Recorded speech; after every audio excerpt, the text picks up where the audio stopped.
Hi all, അസ്സലാമലൈക്കും. Welcome back to Silna's kitchen. ഇന്നത്തെ recipe സ്നാക്സായും ബ്രേക്ക്ഫാസ്റ്റ് ആയിട്ടും ഒക്കെ കഴിക്കാൻ പറ്റിയിട്ടുള്ള ഒരു നല്ല ടേസ്റ്റി ആയിട്ടുള്ള വെറൈറ്റി ആയിട്ടുള്ള ഒരു അടിപൊളി പലഹാരത്തിൻ്റെ റെസിപ്പിയാണ്. അവൽ വെച്ചിട്ടാണ് നമ്മൾ ഈ ഒരു പലഹാരം തയ്യാറാക്കി എടുക്കുന്നത്. ഒരു തവണ ഉണ്ടാക്കി കഴിഞ്ഞാൽ നമുക്ക് വീണ്ടും വീണ്ടും ഉണ്ടാക്കി കഴിക്കാൻ വേണ്ടി തോന്നും. അത്രയും നല്ല ടേസ്റ്റി ആയിട്ടുള്ള ഒരു അടിപൊളി പലഹാരമാണ്. റെസിപ്പിയിലോട്ട് കിടക്കുന്നതിന് മുമ്പായി സിൽനാസ് കിച്ചൺ ചാനൽ ആദ്യമായിട്ട് കാണുന്നവരാണെങ്കിൽ പ്ലീസ് ഒന്ന് സബ്സ്ക്രൈബ് ചെയ്തേക്കണേ. ഒപ്പം തന്നെ ഈ വീഡിയോസ് നിങ്ങൾക്ക് ഇഷ്ടപ്പെടുകയാണെങ്കിൽ ഒരു ലൈക്ക് ചെയ്ത് ഷെയർ ചെയ്ത് സപ്പോർട്ട് ചെയ്യാനും മറക്കരുത്. ഇനി നമുക്ക് ഇതെങ്ങനെയാണ് തയ്യാറാക്കുന്നതെന്ന് നോക്കാം. ഇതിനായി ഞാൻ ആദ്യം തന്നെ ഒരു മിക്സിയുടെ ജാർ എടുത്തിട്ടുണ്ട്. ഇതിലേക്ക് 250 ml കപ്പിൻ്റെ അളവിൽ 3 കപ്പ് അവലാണ് ഇട്ട് കൊടുക്കുന്നത്. ഈ അവൽ നന്നായിട്ടൊന്ന് പൊടിച്ചെടുക്കാനുള്ളതാണ്. വെള്ള അവലോ റോസ് അവലോ ഏതായിരുന്നാലും എടുക്കാം, കുഴപ്പമൊന്നുമില്ല. ഇനി ഇതൊന്ന് പൊടിച്ചെടുക്കാം.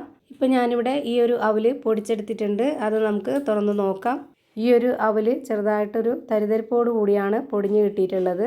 അവൽ ചൂടാക്കിയിട്ടാണ് പൊടിച്ചെടുക്കുന്നതെങ്കിൽ നന്നായിട്ട് നൈസായിട്ട് പോവും. അപ്പോൾ അങ്ങനെ വേണ്ട, അതുകൊണ്ടാണ് ഈ ഒരു രീതിയിൽ പൊടിച്ചെടുത്തിട്ടുള്ളത്.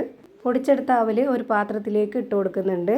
ഇനി ഒരു 1/4 കപ്പ് അളവിലുള്ള പരിപ്പ് വെള്ളത്തിൽ നന്നായിട്ട് കുതിർത്ത് വെച്ചിരുന്നു. അത് ഞാൻ ഇതിലേക്ക് ഇട്ട് കൊടുക്കുന്നുണ്ട്. പരിപ്പ് തുവരപ്പരിപ്പോ സാമ്പാർ പരിപ്പോ ഏതായിരുന്നാലും കുഴപ്പമൊന്നുമില്ല. ഈ പരിപ്പ് നല്ല പോലെ കഴുകിയെടുത്തതിന് ശേഷം ഒരു 15 മിനിറ്റ് കുതിർത്ത് വെച്ചിരുന്നിട്ടാണ് ഇപ്പോൾ ഞാനിതിലേക്ക് ഇട്ട് കൊടുത്തിട്ടുള്ളത്. ഞാനെടുത്തിട്ടുള്ള പരിപ്പ് സാമ്പാർ പരിപ്പാണ്. ഇനി ഇതിലേക്ക് വേണ്ടത് ഉരുളക്കിഴങ്ങ് ഗ്രേറ്റ് ചെയ്തെടുത്തിട്ടുള്ളതാണ്. ഞാനിവിടെ ഒരു ഉരുളക്കിഴങ്ങ് തൊലിയൊക്കെ കളഞ്ഞതിന് ശേഷം നല്ലപോലെ കഴുകിയെടുത്തിട്ട് ഗ്രേറ്ററിൻ്റെ ചെറിയ ഹോളിലിട്ടിട്ട് നന്നായിട്ടൊന്ന് ഗ്രേറ്റ് ചെയ്തെടുത്തിട്ടുള്ളതാണിത്.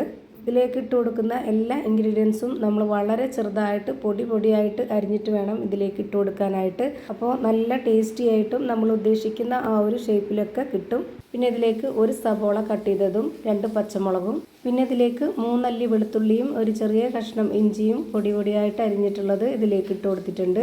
പിന്നെ ഇതിലേക്ക് 1 സ്പൂൺ അളവിലുള്ള മുളക് പൊടി ഇട്ട് കൊടുക്കുന്നുണ്ട്. എരിവൊക്കെ ഓരോരുത്തരുടെ ഇഷ്ടത്തിനനുസരിച്ച് കൂട്ടിയും കുറച്ചൊക്കെ ചേർത്ത് കൊടുക്കുക.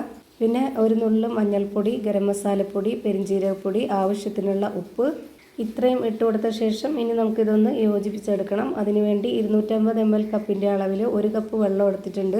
ആദ്യം തന്നെ ഒന്നിച്ചൊഴിച്ചു കൊടുക്കാതെ കുറച്ചായിട്ട് ഒഴിച്ചു കൊടുത്തിട്ട് ഇത് നന്നായിട്ടൊന്ന് കുഴച്ചിട്ടെടുക്കാം. ആദ്യം തന്നെ ഒരുമിച്ച് ഒഴിച്ചു കൊടുത്താൽ ഇതിൻ്റെ പരുവം തെറ്റിപ്പോവും. അതുകൊണ്ട് ഇത് ആദ്യം നല്ല പോലെ കുറച്ച് വെള്ളം ഒഴിച്ചു കൊടുത്തിട്ട് ഇതുപോലെ നന്നായിട്ടൊന്ന് കുഴച്ചിട്ടെടുക്കുക.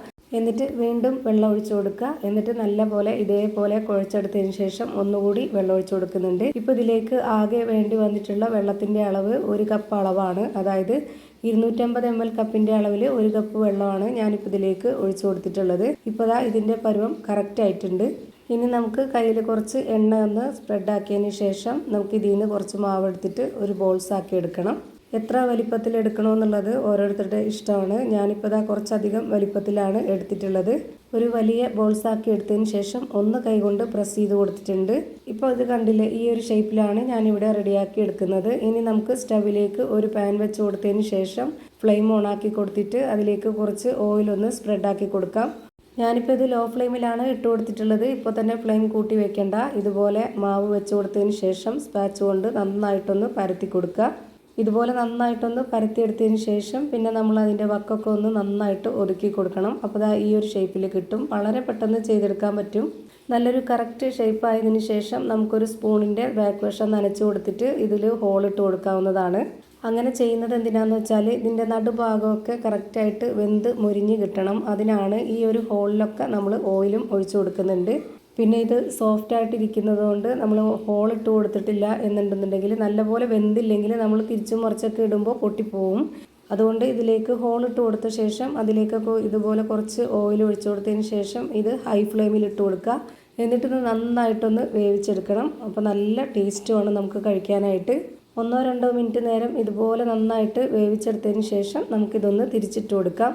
ആ ഒരു ഭാഗം കൂടെ 1 മിനിറ്റ് നേരത്തേക്ക് ഒന്ന് വെന്ത് വരട്ടെ. നല്ല ടേസ്റ്റി ആയിട്ടുള്ള ഒരു അടിപൊളി ഈസി പലഹാരമാണ്. നമുക്ക് രാവിലെ തന്നെ ബ്രേക്ക്ഫാസ്റ്റ് ആയിട്ട് കറികളൊന്നും വേണ്ടാതെ തന്നെ കഴിക്കാനും പറ്റും. അതുമല്ലെങ്കിൽ സ്കൂൾ വിട്ട് വരുന്ന കുട്ടികൾക്ക് വൈകുന്നേരങ്ങളിൽ കൊടുക്കാനൊക്കെ പറ്റുന്ന ഒരു അടിപൊളി പലഹാരമാണ്.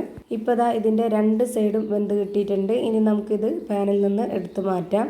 എന്നിട്ട് നമ്മൾ വീണ്ടും ആ ഒരു പാനിനെ ലോ ഫ്ലെയിമിൽ ഇട്ട് കൊടുത്തതിന് ശേഷം ഇതുപോലെ ഓയിലൊന്ന് സ്പ്രെഡ് ആക്കിയിട്ട് മാവ് വെച്ച് കൊടുക്കുക. സ്പാച്ച് കൊണ്ട് ഇതുപോലെ നന്നായിട്ടൊന്ന് പരത്തി ഷേപ്പ് ചെയ്ത് കൊടുത്തതിന് ശേഷം അതിലേക്ക് സ്പൂൺ കൊണ്ട് ഇതുപോലെ ഹോൾ ഇട്ട് കൊടുത്തിട്ട് അതിലേക്ക് കുറച്ച് ഓയിൽ ഒഴിച്ച് കൊടുക്കണം. അങ്ങനെ 1-2 മിനിറ്റ് നേരം നമ്മൾ ഒരു ഭാഗം വേവിച്ചെടുത്തതിന് ശേഷം തിരിച്ചിട്ട് കൊടുത്തിട്ട് 1 മിനിറ്റും കൂടെ വേവിച്ചെടുത്താൽ കിടിലൻ ടേസ്റ്റി ആയിട്ടുള്ള ഒരു അടിപൊളി പലഹാരം റെഡിയായി കിട്ടി.